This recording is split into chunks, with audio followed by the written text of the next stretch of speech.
పిల్లలు స్కూల్‌కి వెళ్తే అక్కడ చాలా వస్తువులైతే పారేసుకొని వస్తారు కదా! మా పిల్లలైతే పెన్సిల్స్, ఎరేజర్స్‌తో పాటు వీళ్ళైతే బాక్సులు, బాటిల్స్‌లు కనీసం స్పూన్స్ అయినా పోగొట్టుకొని వస్తారు. మా చిన్నోడైతే ఏకంగా డజన్ స్పూన్లు స్కూల్‌లో పారేసుకొనొచ్చాడు. ఇంకా ఈసారైతే మా పెద్దోడు ఏకంగా టై పోగొట్టుకొని వచ్చాడు. స్కూల్‌లో టీచర్‌కి గాని, ఆయాకి గాని చెప్పు దొరికితే ఇస్తారు అని చెప్పాను.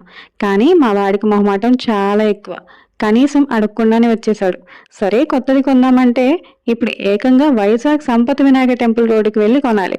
అంటే నేను మినిమమ్ 3 అవర్స్ అయినా జర్నీ చేయాలండి. అందుకే ఇంట్లోనే సింపుల్‌గా ఇలా టై అనేది స్టిచ్ చేసేసాను. టై అయితే చాలా సింపుల్‌గానే ఉంటది. ఈజీగానే అయిపోతుంది అనుకున్నాను. కానీ కుట్టు కనిపించకుండా కుట్టాలి.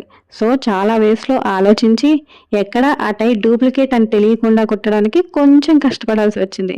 ఎప్పుడూ ఇలా కుట్టలేదు కదా! అందుకే. మీకెలా అనిపించింది? నచ్చితే లైక్ చేయొచ్చు కదా!